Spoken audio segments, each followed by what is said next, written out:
جس کا تذکرہ اوپر کیا جا چکا ہے، جس میں ایک عام آدمی کا ذہن کبھی بھولے سے بھی قربانی کی اس حقیقت کی طرف منتقل نہیں ہوتا۔ اس سے بڑھ کر یہ کہ ریاکاری اور نمود و نمائش کا عنصر اس عظیم عبادت میں اس طرح شامل ہو جاتا ہے کہ قیامت کے دن انسان کو لینے کے دینے پڑ جائیں گے۔ قربانی کے ذریعے سے اپنی بندگی کا اظہار تو دور کی بات ہے، رسول اللہ صلی اللہ علیہ وآلہ وسلم کے ارشاد کے مطابق تو مخلوق کی نگاہ میں نمایاں ہونے کی نیت سے آدمی اگر حقیقت میں بھی اپنی جان دے دے تب بھی روز قیامت میں ایسے شہید کو جہنم میں پھینک دیا جائے گا۔ ایک آخری بات اس ضمن میں یاد رکھنے کی یہ ہے کہ دین اسلام کا اصل مقصود انسان کا تزکیہ ہے، یعنی انسان کو پاکیزہ بنانا۔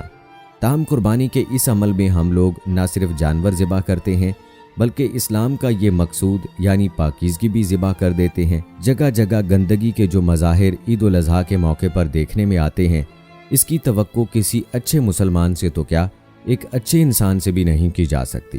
قرآن پاک میں قربانی کے جانوروں کے متعلق ارشاد ہوا ہے، اللہ کو تمہاری ان قربانیوں کا گوشت یا خون کچھ بھی نہیں پہنچتا بلکہ صرف تمہارا تقویٰ پہنچے گا۔ تقویٰ اور بندگی کی دلی کیفیات تو ہمارے ہاں پہلے ہی ناپید ہیں، اس پر مزید ستم ہم یہ کرتے ہیں کہ گوشت اپنے فریج میں رکھ کر ہم زبان حال سے رب العالمین کی بارگاہ اقدس میں صرف گندگی اور غلاظت کے ڈھیر بھیجتے ہیں۔ چنانچہ قربانی کے دنوں میں اس کی حکمت و مصلحت کے ساتھ ساتھ ہمیں یہ بھی یاد رکھنا چاہیے کہ اپنے گھر کی طرح اپنے علاقے کو صاف رکھنا ہماری دینی ذمہ داری ہے، جس کی خلاف ورزی کم از کم ایک دینی تہوار کے موقع پر اور بالخصوص ایک عبادت کو انجام دیتے ہوئے بالکل نہیں ہونی چاہیے۔ دوستو، ہم جو قربانی کرتے ہیں تو قرآن مجید میں اللہ تعالیٰ ارشاد فرماتے ہیں، مجھے نہ تو اس قربانی کا گوشت پہنچتا ہے نہ خون پہنچتا ہے، البتہ کوئی بھی چیز اللہ کو نہیں پہنچتی ہے، اللہ کو تو بندے کا تقویٰ پہنچتا ہے۔ یعنی اللہ کو نہ تو جانور کے گوشت کی ضرورت ہے نہ خون کی ضرورت ہے، اللہ تو بندے کے دل کے اندر کی محبت کو دیکھتا ہے۔ تو اللہ فرماتے ہیں کہ میرے پاس تو تقویٰ پہنچتا ہے۔ تو پتہ یہ چلا کہ قربانی کرنے کا مقصد اپنے اندر تقویٰ پیدا کرنا ہے، اللہ کی محبت کو پیدا کرنا ہے۔ دوستو، زندگی کے حالات ہمیشہ ایک سے نہیں ہوتے۔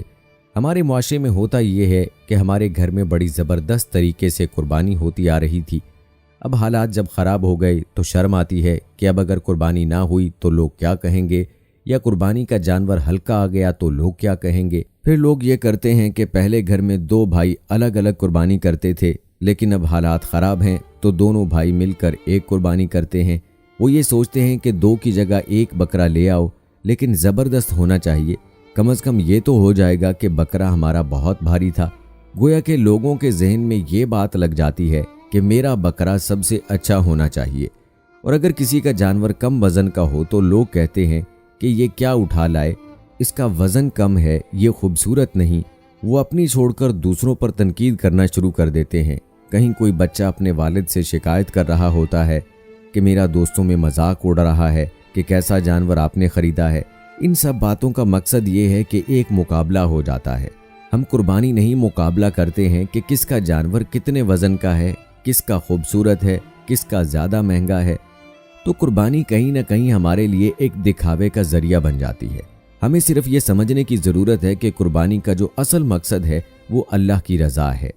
آپ جس حیثیت کے مالک ہو اس حیثیت کی قربانی دو، اللہ کو تقویٰ پہنچتا ہے۔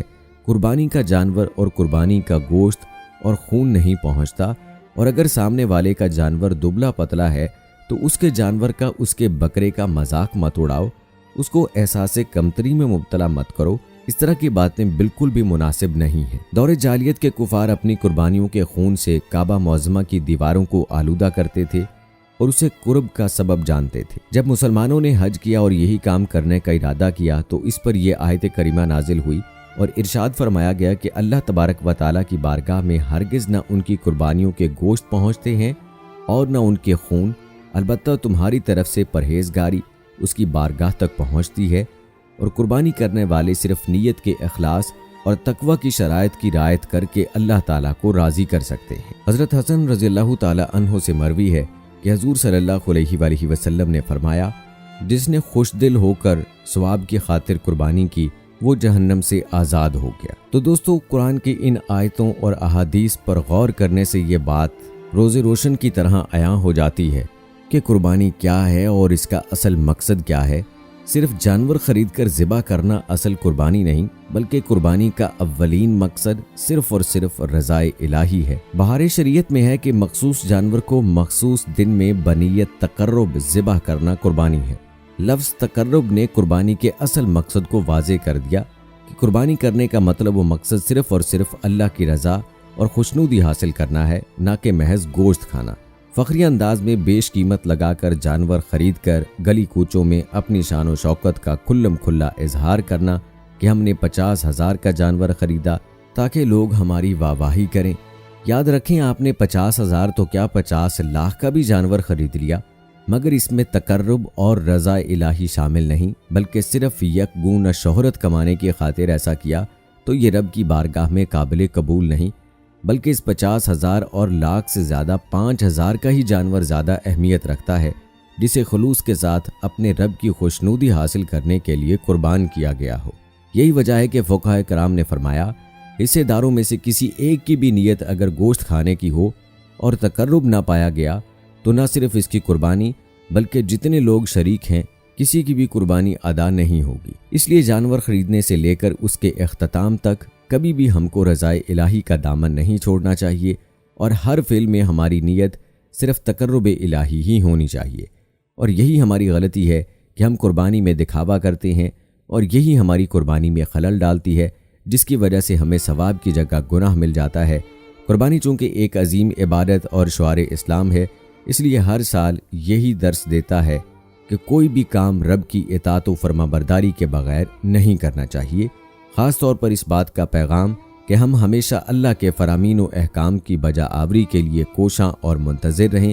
ایک جانور کی قربانی ہی نہیں بلکہ رب کی جانب سے جس چیز کا بھی حکم آ جائے ہم اس کو رب کی بارگاہ میں پیش کرنے کے لیے تیار رہیں، خواہ مال و دولت ہو یا پھر اولاد، دنیا کی کوئی بھی عظیم ترشی ہو، ہم اس کو رب کے حضور قربان کرنے کے لیے راضی رہیں۔